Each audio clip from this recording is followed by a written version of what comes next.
Um, whether you are prepping for a really high-stakes meeting on, like, advanced materials, or maybe you're just trying to get a handle on the vulnerabilities of our global supply chains, Or or, if you're just insanely curious, yeah, honestly. right, exactly. If you're just insanely curious about the hidden forces that literally hold our modern world together, well, you are in exactly the right place. Welcome to the deep dive. Glad to be here. Yeah, so today we are exploring something so foundational to your daily life, yet so invisible, it almost feels like, I don't know, a secret. We have this massive stack of research in front of us detailing element 41, which is niobium. Niobium. Yeah, and our mission today is really to figure out how this one very specific quiet element acts as a hidden strength multiplier for all of human civilization. It really is the ultimate behind-the-scenes player. I mean, if Yeah. you look at the broad sweep of human history, particularly engineering and architecture, humanity has almost always equated strength with bulk. Just make it bigger, right? Exactly. If you wanted a stronger castle wall to survive a siege, you just built a thicker wall. If you wanted a bridge to carry heavier trains, you used more iron, poured way more concrete, and just, added more But mass. it was just a philosophy where force was simply met with more force. Right. The old brute force approach to civilization, we just kept piling on the material. But niobium completely flips that script. Hmm. It challenges that entire philosophy of, like, bigger is stronger. It's honestly the absolute definition of the small addition, huge effect principle. Oh, 100%. Okay, let's unpack this, because to really appreciate what niobium is doing inside, say, a modern skyscraper or a high-tech medical device, we Yeah. really have to understand where it actually comes from. And by that, I mean its literal cosmic origins. Right, because niobium is not something that just casually appeared at the dawn of the universe. Right. So on the periodic table, it's element 41. It's a transition metal, sits in group 5, and it has an atomic mass of roughly 92.906. But the really crucial detail here is that it was absolutely not produced during the Big Bang. Wait, really? I thought everything came from that. No, actually, the Big Bang essentially just gave us the lightweight, really simple stuff like hydrogen, helium, a little bit of lithium. Okay, so just the basics. Right. To get something as heavy and complex as niobium, the universe had to put in some serious, violent work. I was actually trying to wrap my head around this process earlier, and it made me think of baking. Baking. Yeah, specifically like a really complex multi-day recipe, like a rich sourdough starter. Oh, okay. I see where you're going with this. Yeah, because you can't just mix flour and water and Yeah. instantly have this complex artisanal loaf of bread. It requires generations of feeding, letting the yeast live and die and ferment over and over again, passing that complexity down to the next batch. That's a great way to think about it. It feels like niobium is the universe's sourdough. It literally needs generations of stellar death and rebirth just to exist, unlike an instant element like hydrogen. That is actually a surprisingly accurate way to picture it. So, to build on your sourdough analogy, think of a massive star as the oven, right? Okay, star is the oven. And subatomic particles, specifically neutrons, are your extra flour. The early universe only had that basic starter dough, the hydrogen. Right, the simple stuff. So inside a star, lighter elements fuse together to make heavier ones, but that process usually stops at iron. Iron is sort of the ash of stellar fusion. So it just hits a wall at iron. Exactly. To get heavier than iron, to bake niobium, you actually need a supernova. Oh, wow. A literal exploding star. Yes. When that massive star explodes, it aggressively jams countless extra neutrons, so your extra flour, into the atomic dough in just a fraction of a second. Before it can fall apart. Right. Before the atom has time to decay, it bakes a denser, heavier element through these complex neutron capture processes. So without that incredibly violent stellar explosion, niobium literally cannot be baked. Exactly. The star explodes, scatters these newly forged heavy elements out into the nebula, and eventually that scattered stardust gets swept up into a newly forming planet, like Earth. Okay, so it survives the supernova. It gets swept up into the Earth's crust over, billions of years. But wait, if it's found in meteorites and igneous rock literally all over the Earth's crust, why do all the supply chain reports highlight that we are getting it almost entirely from Brazil and Canada? Yeah, that's a huge issue. Like, why not just mine it everywhere? Because of a geological phenomenon known as dispersion. Dispersion. Yeah. Niobium doesn't really like to clump together naturally. If we think about how elements settle in the Earth's crust as magma cools, some elements bind together into these massive, dense veins. Like gold or iron, right? Right. They form veins. Exactly. Gold or iron can do this. Niobium, on the other hand, it spreads out. Think of it like trying to sweep up a handful of glitter that someone just threw across an entire football field. Oh, man, that sounds impossible. So the glitter is technically there, in the grass, everywhere on the field. It's there, yeah. But gathering it up, atom by atom, across a massive volume of rock in any meaningful, usable quantity is just an absolute nightmare. It's just not worth the effort. Right. It is completely economically unviable. Yeah. And that is why we don't mine it everywhere. We only mine it where anomalous, like highly unusual geological events forced it to concentrate into specific rare element minerals. Okay, so what are we actually looking for in the ground? The primary mineral we extract it from is called pyrochlore, though it is also found in columbite, euxenite, and laperite. Pyrochlore, okay, which perfectly explains the bottleneck. Yes, it does. If the universe scattered the glitter, but only the geologic equivalent of a freak storm swept it into a few neat piles in Brazil and Canada, then whoever controls those piles controls the entire supply. Precisely. If we connect this to the bigger picture, the geopolitical vulnerability isn't because the Earth is fundamentally running out of niobium atoms. Right. It's because the Earth rarely puts them in a pile big enough for us to actually, economically, scoop up. Okay, so we've traced this stuff from a dying star to a highly concentrated mine in Brazil. But what does it actually look like? If I'm holding a chunk of pure element 41 in my hand at room temperature, what am I looking at? You are holding a solid, relatively soft, gray, ductile metal. Ductile just meaning like bendy. Yeah, ductile just meaning it can be drawn out into a wire without snapping. Structurally, it has what material scientists call a body-centered cubic crystal structure. Stop right there. Body-centered cubic crystal structure. I know, it's a mouthful. That sounds like a terrible geometry puzzle. What does that actually mean for the metal in, practical terms? Well, imagine you are packing a crate full of oranges and you want them to fit as perfectly and tightly as possible. Okay, I'm picturing the oranges. In a body-centered cubic arrangement, picture a tiny microscopic cube. You place one atom of niobium at each of the 8 corners of that cube, and then you shove one single atom right in the very center, like the body of the cube. Ah, so the center atom acts as a sort of internal anchor for all the corners. Exactly. It's a highly efficient, really stable way for atoms to pack together. I see. And this specific internal architecture gives the metal a profound stability, which is why it requires extreme conditions to alter it. I mean, its melting point is a blistering 2,477 degrees Celsius. Wow, that is insane. And it doesn't even begin to boil until nearly 4,744 degrees. And on top of that thermal resilience, it has an incredible chemical defense mechanism. Right. The notes mention it forms a +5 oxidation state and has extreme corrosion resistance. But again, translation please. What is an oxidation state actually giving it? So an oxidation state simply refers to how an atom manages its electrons when it interacts with other elements. Okay. Niobium is perfectly happy to share or lose 5 of its outer electrons to bond with oxygen. Right, so it reacts with air. Yes, the moment pure niobium is exposed to the oxygen in our air, it instantly reacts. But instead of rusting and falling apart like iron does, niobium forms this incredibly tough, microscopic layer of oxide on its surface. Oh, so it immediately builds its own invisible shield. It essentially seals itself off from the rest of the environment. That's amazing. Yeah, that protective oxide layer basically stops any further corrosion from ever happening. Which is brilliant. But here is the massive paradox that I have been struggling to understand. Okay, what's that? The ancient Romans, the builders of the Middle Ages, they didn't use niobium because it was just too hard to isolate. Right, they had no idea it existed. So its role in civilization is strictly modern. Today, its primary use is in high-strength, low-alloy steels. Correct. We put it in pipelines, suspension bridges, modern skyscrapers, cars, even shipbuilding and aerospace rocket engines. But here's where it gets really interesting. Okay. You just told me niobium is a soft metal. How does adding a tiny pinch of a soft metal make heavy industrial steel stronger?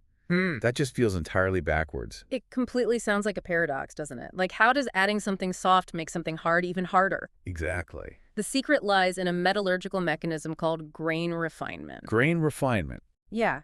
To understand it, we have to realize that a steel I-beam isn't just one continuous, flawless block of iron and carbon. It's not. No. Yeah. If you look at steel under a really powerful microscope, it is actually made up of millions of tiny little crystals, which metallurgists call grains. Okay, so millions of microscopic crystals pressed together. Right.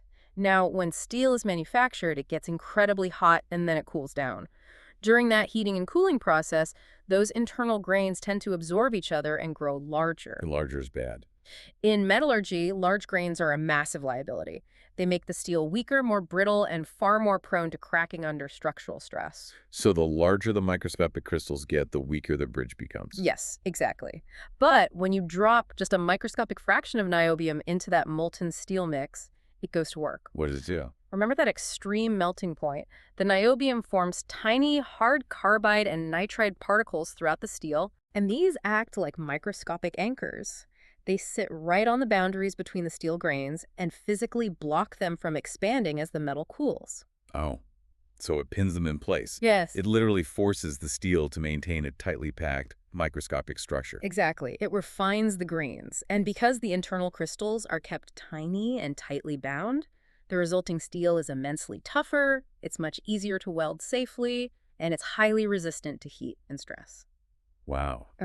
It is all about the microscopic architecture. That completely changes how I view the metal. It's fascinating, isn't it? It really is. The research actually characterizes niobium's chemical personality as like resilient, understated, stabilizing. I like that description. Yeah, it said if an element like zirconium is the sealed guardian, niobium is the quiet strength multiplier. It's this calm specialist making everyone and everything around it stronger. And without niobium playing that stabilizing role, our entire physical landscape would look different. How so? To achieve the safety standards of modern engineering without niobium, we would have to use significantly thicker, much heavier steel. So back to the brute force method. Right. Our buildings would weigh more, our cars would be heavier and burn far more fuel, and global shipping would be drastically less efficient. Niobium quietly enforces efficiency across the entire globe. Okay, so stabilizing massive skyscrapers and bridges is all about physical endurance. But the material takes a wildly different turn next. Oh, yes, it does. Because it turns out niobium's role in extreme physics isn't just physical reinforcement. It has an ability that sounds dangerously close to magic. We are stepping into the realm of superconductivity now. Right. But before we get into what that means, the documentation highlights that niobium is naturally paramagnetic. Does that just mean it's, like, mildly attracted to magnets? Essentially, yes. In a paramagnetic material like niobium, some of its electrons are unpaired. Okay. So when you expose it to an external magnetic field, the spin of those unpaired electrons aligns with the field, creating a weak, temporary magnetic attraction. Under normal room temperatures, it's just a perfectly good thermal and electrical conductor. But when you plunge it into extreme cold, like near absolute zero. Which is incredibly cold. Extremely. And especially when you alloy it with titanium or tin, it undergoes a radical transformation. It becomes one of the most important superconducting materials humanity has ever discovered. Okay, for the listener trying to visualize what a superconductor actually does, imagine you are driving a car on a highway. A good analogy. Normally, you have to keep your foot firmly on the gas pedal just to maintain your speed because you are fighting constant resistance, right? Right. You're fighting drag friction. Exactly. Yeah. The drag of the wind, the friction of your rubber tires against the asphalt, the internal grinding of the engine parts. All of those things skew your forward momentum, usually just turning it into waste and heat. Yep. But superconductivity is like merging onto a magical highway where there is absolutely zero wind resistance, zero friction on the tires, and zero internal resistance in the engine. It's amazing to think about. Once you accelerate to 60 miles an hour, you can completely take your foot off the gas, and you will just glide forever, never losing a single drop of momentum. It is the ultimate motion without loss. And what's fascinating here is the sheer philosophical weight of that reality. Since the invention of the wheel, humanity has spent its entire existence fighting friction. We're always losing energy. Always. Every machine, every wire, every engine we have ever built loses energy to heat and resistance. But niobium, cooled down in these extreme environments, fulfills humanity's ultimate dream of perfect energy flow. It is literal power without friction. And we are using this perfectly frictionless flow right now in some of our most advanced tech. Oh, absolutely. Like the local hospital uses niobium titanium wires in their MRI machines to generate the massive magnetic fields needed to look inside the human body. Right. Physicists use it in particle accelerators to smash atoms and probe the origins of the universe. It's the critical backbone in nuclear fusion research, trying to replicate the power of the sun, and it's essential in quantum computing experiments. It's everywhere in high physics. And amidst all of this high-level invisible physics, niobium actually hides a truly brilliant visual secret. Oh yeah, the colors. Yeah. We usually think of it as this drab, industrial, soft, gray metal, but it can be anodized. Anodized, what does that do? If you submerge it in an electrolytic bath and pass a carefully controlled electrical current through it, you can artificially thicken that protective oxide layer we talked about earlier. And when you do that, the way it bends light completely changes. It does. This dense, gray industrial block suddenly transforms. It shifts into these vivid, brilliant colors, like electric blue, deep purple, bright gold, vibrant green, and these wild, shifting rainbow tones. It's beautiful. It goes from looking like a structural piece of a pipeline to looking like a futuristic piece of jewelry. It perfectly captures its dual nature, I think. It is heavily industrial, quietly hidden in the structural bones of our world, but it possesses this vivid, highly advanced technological potential just waiting to be unlocked by an electric current. So we have an element forged in dying stars, mined almost entirely from localized bottlenecks in Brazil and Canada, that holds our skyscrapers up and creates frictionless energy for quantum computers. That's the summary. But that brings us to the ultimate real-world test. With all of these heavy industrial applications, what happens when you place this space metal inside the ultimate fragile system? Like, how does element 41 interact with actual living biology? Well, biologically speaking, its role is absolute zero. Zero. Zero. Life on Earth evolved entirely without it. Our DNA, our proteins, our bone marrow, our nervous systems, none of them use niobium. Not even like weird deep-sea microbes? No, microbes don't use it. Ancient ferns don't use it. To the biological world, it is a complete non-entity. Which initially made me assume it must be toxic. I mean, if the body doesn't use it, surely it rejects it, right? That is the paradox. Because it is so fundamentally inert, and because it instantly forms that incredibly tough protective oxide shield, it is actually highly biocompatible. Go on. The human immune system essentially just ignores it.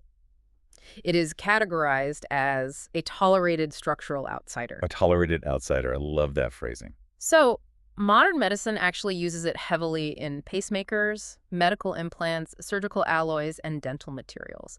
It is profoundly useful precisely because biology refuses to interact with it. Okay, so it stabilizes our biggest structures, unlocks frictionless energy, and works perfectly inside the human body. It sounds like an absolute miracle material. It certainly acts like one. But there has to be a catch. We mentioned the mining earlier. Digging a giant hole in the ground to extract tiny flakes of scattered stardust has to come with a cost. Are we destroying the environment to extract this? The environmental impact is entirely tied to the reality of its dispersion.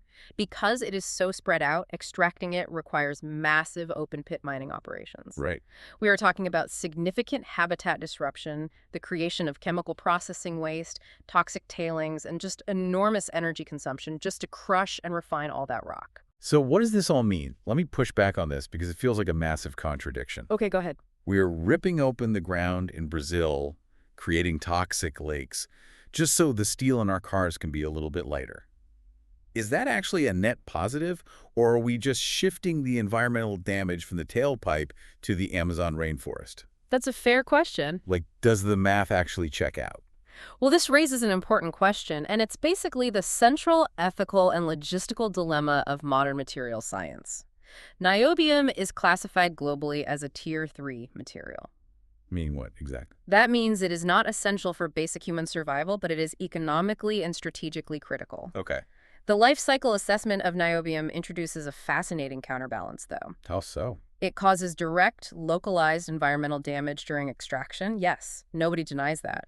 However, by making steel vastly stronger and lighter, niobium indirectly saves massive amounts of global environmental damage. Oh, because we use less material overall. Exactly. If we did not use a tiny pinch of niobium in a suspension bridge, we would have to mine, smelt, and transport thousands of extra tons of regular iron and coal to make the steel thick enough to safely hold the same weight. Ah, I see the math now. The carbon footprint of building the bridge, the old-fashioned brute force way, mining all that extra iron ore, burning all that extra coal to fire the massive furnaces, fueling the fleets of diesel trucks to move the heavier steel. All of that adds up fast. Yeah, that sprawling global footprint is actually far larger than the localized footprint of mining a tiny amount of niobium to make the bridge efficient from the very start. Exactly. The efficiency gains across the entire lifespan of the bridge, or the pipeline, or the lighter car heavily outpace the extraction costs. Wow. It truly is the ultimate symbol of hidden reinforcement. It Well, proves that the margins, the tiny strategic microscopic additions, often dictate the success and the resilience of the entire system. it really does. I want you, listening right now, to look around your world a little differently today. The massive bridge you might drive over on your commute, the high-pressure pipeline heating your office building, the MRI machine humming quietly at your local hospital. Hmm. Well, all of these imposing structures are secretly held together and made possible by a tiny pinch of stardust called Element 41. It is the quiet specialist holding our world up. Perfectly said. But I want to leave you with a final thought to mull over, and I'll let you take this one, because after looking at the geopolitical realities of this element, it's something that genuinely keeps me up at night. Yeah, it is a sobering thought when you look at the trajectory of human progress. I mean, we just explored how niobium is incredibly difficult to extract, relying on massive geological luck to be concentrated enough to even mine. Right. And right now, the global supply is heavily bottlenecked in basically two countries. Brazil and Canada. Exactly. Yet our entire technological future, from the dream of infinite quantum computing to the holy grail of clean, limitless nuclear fusion energy to advanced aerospace exploration, it all relies entirely on niobium's superconducting superpowers. Which is terrifying. It is. The global demand for perfect, frictionless energy flow is only going to increase exponentially. So the question we have to ask ourselves is this. If the next giant leap in human evolution depends entirely on creating perfectly frictionless energy and unbreakable, lightweight structures, Right. what happens to global civilization when the world's limited, heavily localized supply of these quiet strength multipliers runs out or becomes completely politically inaccessible? Wow. We used to think structural strength was just about humanity adding more bulk. But if our modern high-tech strength relies entirely on a finite, scattered pinch of stardust, well, how strong are we really?